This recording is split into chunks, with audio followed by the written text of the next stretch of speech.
Un des poissons de la piscine du Genesee Park Hotel, Gérald Rambert, a côtoyé les profondeurs des côtes mauriciennes pendant des années et s'est mis à la photo sous-marine depuis 10 ans.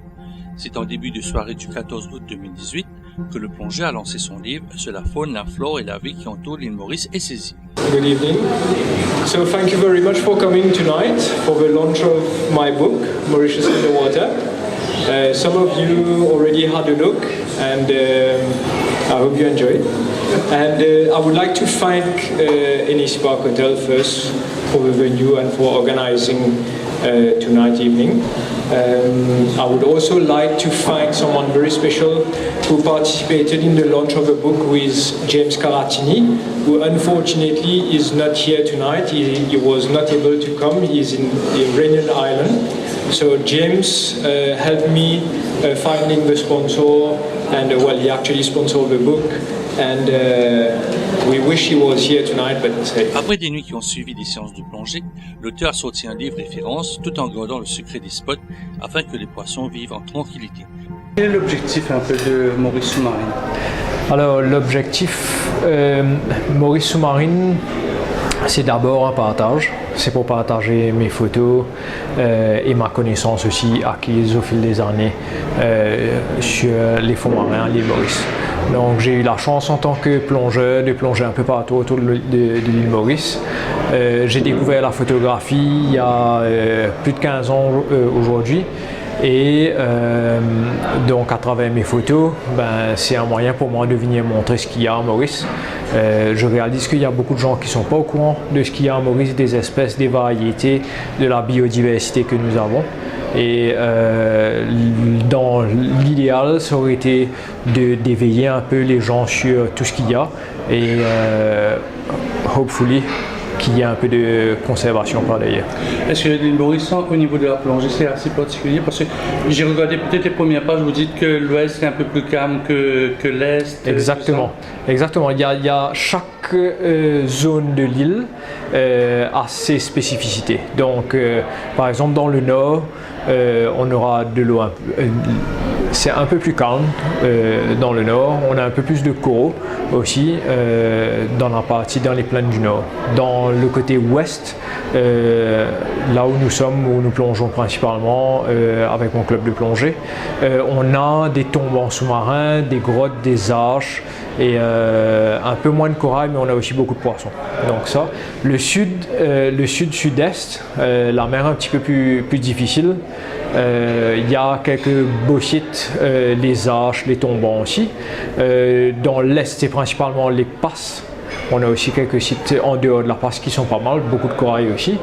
Et ensuite, on a les îles du Nord qui sont un peu une petite catégorie à part pour moi parce qu'il y a beaucoup de coraux vivants et les îles ne sont pas autant touchées par la pollution qu'il aurait pu y avoir et l'érosion des terres à l'île Maurice qui viennent affecter bien sûr les fonds sous-marins. Vous plongez depuis 15 ans, on parle beaucoup de changements climatiques, on voit beaucoup de destruction d'auto. Vous, qu'est-ce que vous voyez? Il y a énormément de changements au niveau sous-marin. Dans certaines zones de l'île, c'est dû principalement à l'érosion. Probablement aussi tous les pesticides, les engrais qu'on vient mettre dans les champs de canne et dans toutes les autres cultures, mais ce qu'on voit principalement c'est une grosse érosion. Il n'y a pas de maintien des terres, il n'y a pas de retention des terres, il y a beaucoup de travaux qui sont faits, mais dès qu'il y a de la pluie, tout descend dans la mer. Donc ça vient créer malheureusement une couche de vase dans certaines parties de l'île qui vient affecter le corail malheureusement. Donc il y a ça et ensuite comme il y a de la pluie, tout ce qui est jeté dans les rivières et dans les canaux, tout ça se retrouve dans la mer, entre autres des take-away, des bouteilles, plastiques, frigidaires. On voit des choses. Vous avez vu des frigidaires en mer? On voit des frigidaires en mer, ouais. Donc, sur votre couverture, c'est un requin. C'était une Exact. photo. C'est votre photo préférée, ça? Ouais, c'est une de mes photos préférées à l'île Maurice. C'est aussi un de mes sites préférés à l'île Maurice.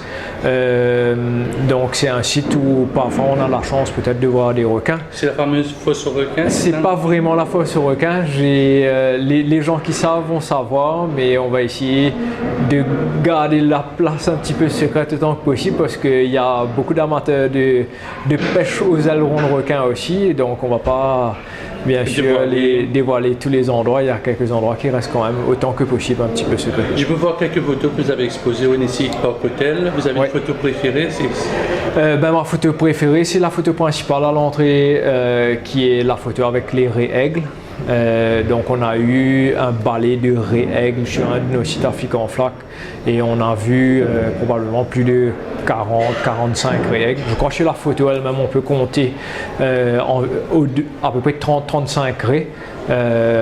35 raies je crois il y a exactement sur la photo et donc c'était une plongée extraordinaire. C'est un moment magique, ça. C'est un moment magique, Si on fait la plongée, plus on aime la photo. Ouais, c'est un moment magique. Ouais. Donc, votre livre Maurice Sous-Marine est disponible, sera disponible. Comment ça va se faire? Alors, Maurice Sous-Marine est disponible déjà ici, à Petrischmock, à Hennessy Park Hotel, donc vous pouvez le trouver ici. Vous pouvez me contacter directement aussi et manger un stock de livres à la maison, donc vous pouvez acheter directement avec moi aussi. Le prix tout Donc le livre est affiché à 875 roupies. Voilà. En livre. Vendu à 875 roupies, Maurice Sous-Marine se vend directement avec Gérald Rambert pour faire un saut dans la mer chaude de Maurice.